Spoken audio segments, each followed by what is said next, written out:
अस्सलामु अलैकुम वरहमतुल्लाहि वबरकातुहू। वीवर्स, आज की इस क्लास में हम पारा 4 के दूसरे रुकू की मश्क करेंगे। तो चलिए स्टार्ट कर लेते हैं। अऊज़ु बिल्लाहि मिनश शैतानिर रजीम। बिस्मिल्लाहिर रहमानिर रहीम। या अय्युहल्लज़ीना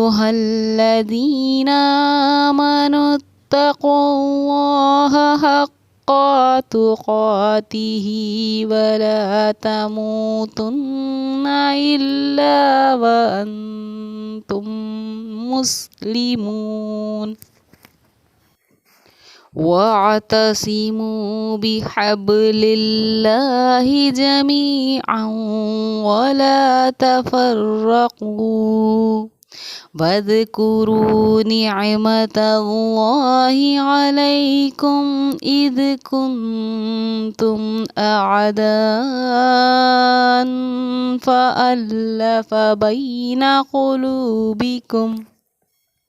क़ुलूबिकुम फ़अस्बहतुम बिनिअमतिही इख़वाना वकुन्तुम अला शफ़ा हुफ़रतिम मिनन्नारि फ़अन्क़ज़कुम मिन्हा कज़ालिका युबय्यिनुल्लाहु लकुम आयातिही लअल्लकुम तहतदून।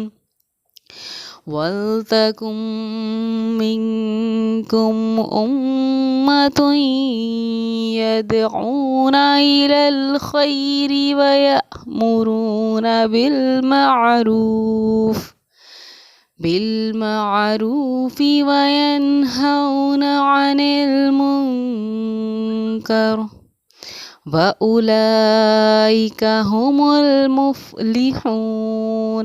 वला तकूनू कल्लज़ीना तफ़र्रक़ू वख्तलफ़ू मिन बअदि मा जाअहुमुल बय्यिनात व उलाइका लहुम अज़ाबुन अज़ीम।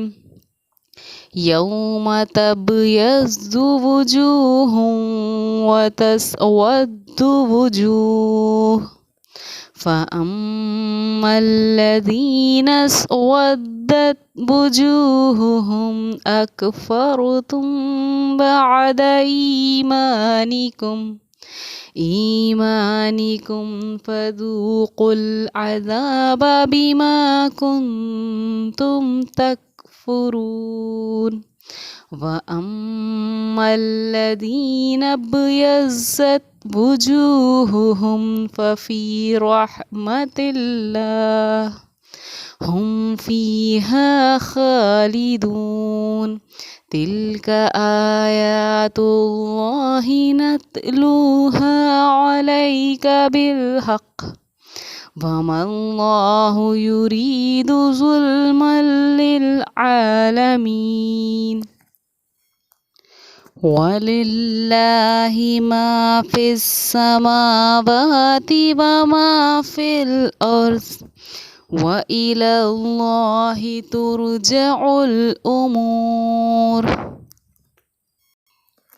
चलिए वीवर्स, अब इस रुकू की पहली आयत के ज़रिए से अपने हिज्जे और क़वायद की मश्क कर लेते हैं।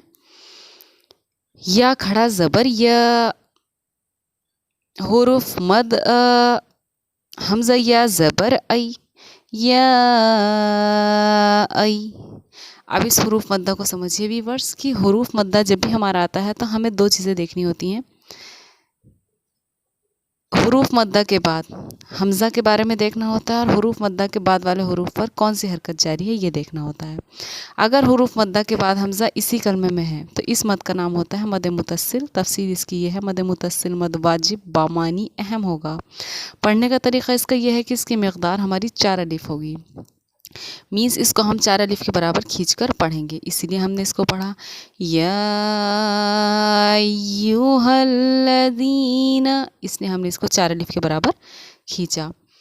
یا پیش یو ہا لام زبر حل، ایو حل لام زبر لا، دال یا زر دی، لذی نون زبر نا، لذین حمزہ کھڑا زبر میم زبر ما، آما نون تا پیش نتا زبر تا، آمنتا قاف واو پیش قو، آمنتقو، لیکن آپ دیکھیں گے کہ نہ تو اس واو پر کوئی جزم سکون ہے نہ اس واو پر، تو ہم اس میں قاف لام پیش قل، ڈائریکٹ لام لفظ اللہ کا جو لام ہے وہ ہمارا اس قاف میں ملے گا، اور لفظ اللہ کے لام کی نورانی قاعدے کی پلے لسٹ میں آپ دیکھیں گے تختی نمبر 16 میں اس کی تفصیل یہ ہے کہ لفظ اللہ کے لام سے پہلے زبر یا پیش ہو تو لفظ اللہ کے لام کو ہم پور پڑھیں گے۔ پور پڑھنا کیا ہوتا ہے ویورز؟ پور یعنی کہ موٹا پڑھیں گے، اللہ اللہ اس طرح پڑھیں گے۔ اگر لفظ اللہ کے لام سے پہلے والے حروف پر زیر ہے تو لفظ اللہ کے لام کو ہم باریک پڑھیں گے، یعنی اللہ، سمپل اللہ، اور اگر زبر یا پیش ہے تو اللہ، کیونکہ اس میں لفظ اللہ کے لام سے پہلے پیش ہے تو اس نے ہم نے اس کو پڑھا تقو اللہ، ہا قاف زبر حق، قاف زبر قا، حقا، تا پیش تو، قاف کھڑا زبر قا، تو قا، تا زیر تی، ہا کھڑی زیر ہی، تو قاتی ہی، واو زبر وا، لام الف زبر لا، ولا، تا زبر تا، میم واو پیش مو، تمو، تا نون پیش تن، نون زبر نا، تموتن۔ اب ہم نے اس پر کیوں ٹھہراؤ کیا؟ کیونکہ نون یا میم پر تشدید ہو تو غنہ ہوگا۔ یہ ہم اپنے تختی نمبر 13 نورانی قاعدے کی پلے لسٹ میں آپ دیکھ سکتے ہیں کہ ہم تختی نمبر 13 تشدید والے قاعدوں میں پڑھ چکے۔ ایک پوائنٹ ہمارا آتا ہے جس میں ہم پڑھتے ہیں کہ نون یا میم پر تشدید ہو تو غنہ ہوگا، اسی لیے ہم نے اس پر غنہ کیا۔ غنہ کیا ہوتا ہے؟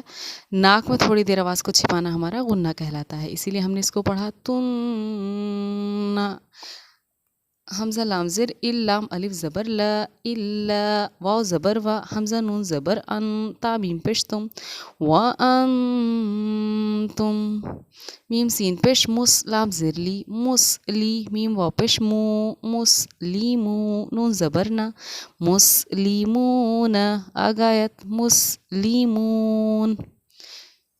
اسی طریقے سے ویورز اس رکوع کی مزید آیت کی مشق کیجیے اور اپنی تلاوت کو بہترین بنائیے۔ جزاک اللہ خیرا۔